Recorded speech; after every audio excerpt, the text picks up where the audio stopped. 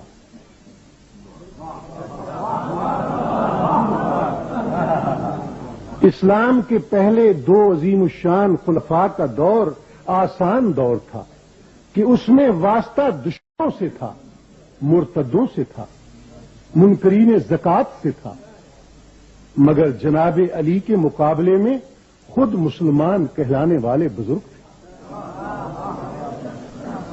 آپ نے اپنے عمل سے سبق دیا کہ جب کلمہ گو مسلمان بھی اسلامی نظام کے خلاف بغاوت برپا کر دیں تو ان کے خلاف تلوار اٹھانا بھی عین شریعت کے مطابق.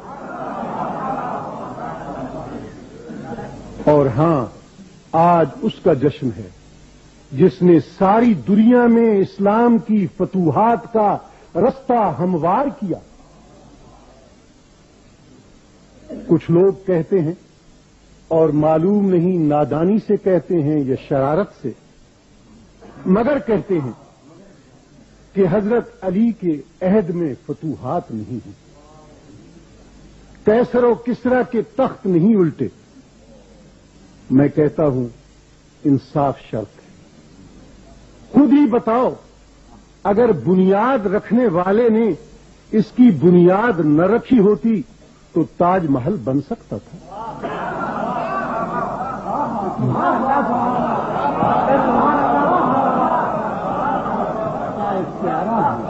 بیج بونے والے نے بیج نہ بوئے ہوتے تو فصل کٹ سکتی تھی. اگر بدر و احد اور خیبر و خندق کے مارکے سر نہ ہوئے ہوتے، ذوالفقار حیدری نے عمرو ابن عبدود اور مرہب کو دو ٹکڑے نہ کیا ہوتا، اور بدر و احد میں بڑے بڑے دلاوروں کو موت کے گھاٹ نہ اتارا ہوتا تو ایران اور روم تک پہنچنے کی نوبت آ سکتی تھی.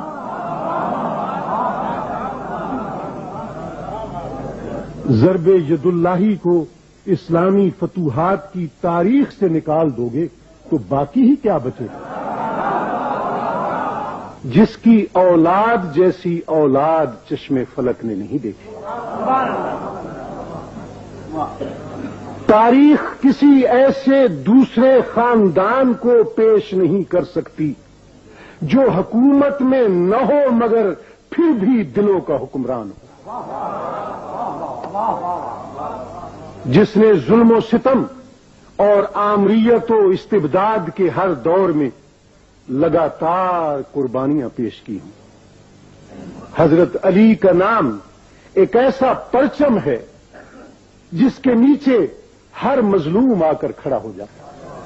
ہمیشہ ہمیشہ کے لیے ایسا فرق پیدا کر گئے کہ بعد کے کسی دور میں باطل کو حق سے بیعت طلب کرنے کی جرأت نہیں ہو سکتی.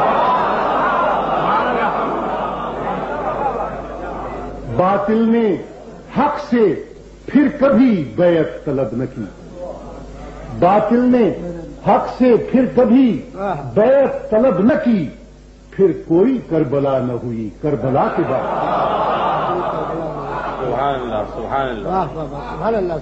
جب بنو امیہ اور بنو عباس کے حکمرانوں نے ظلم کا بازار گرم کر رکھا تھا تو یہ خانوادہ رسول اور علوی خاندان کے چشم و چراغ ہی تھے جو اپنے گریبانوں کا پرچم لے کر اٹھے اور مظلوموں کی آواز بن گئے.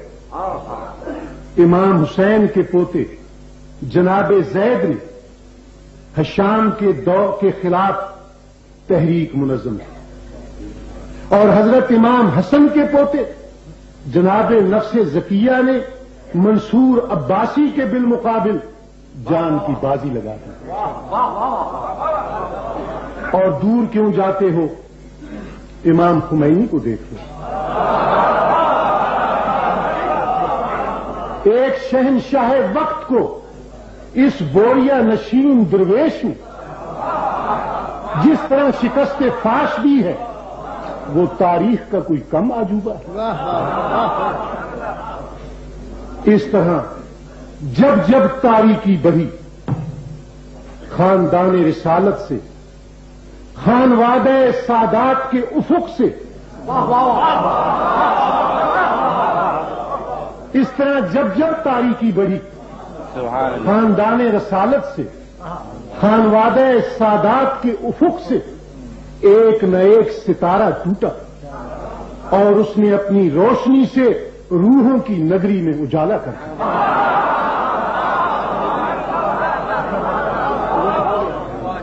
سلام اس پر کہ جس کے نام لیوا ہر زمانے میں، سلام اس پر کہ جس کے نام لیوا ہر زمانے میں بڑھا دیتے ہیں ٹکڑا سرفروشی کے فسانے میں۔ تاریخ اسلام میں جتنے مشاہیر ہیں سب ہمارے سروں کے تاج ہیں، جتنے صحابہ کرام ہیں ہماری آنکھوں کا نور اور دلوں کا سرور ہے، مگر ان میں سے کون ہے جس کی دوسری یا تیسری نسل کے کسی فرد کا نام بھی ہم جانتے ہیں؟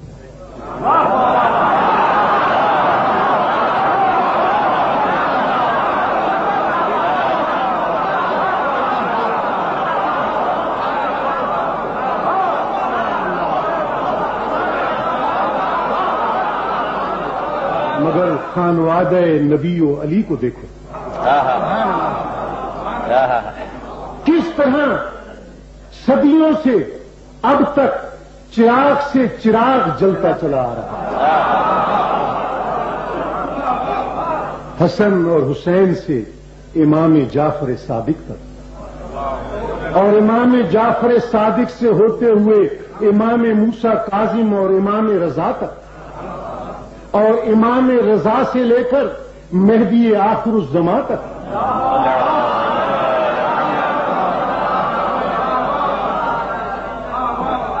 کتنے چاند ستارے ہیں جو آسمان اہل بیت پر جگمگ جگمگ کر رہے ہیں۔ شگفتہ گلشن زہرا کا ہر گلے تر ہے، شگفتہ گلشن زہرا کا ہر گلے تر ہے، کسی میں رنگ علی ہے کسی میں بوئے رسول۔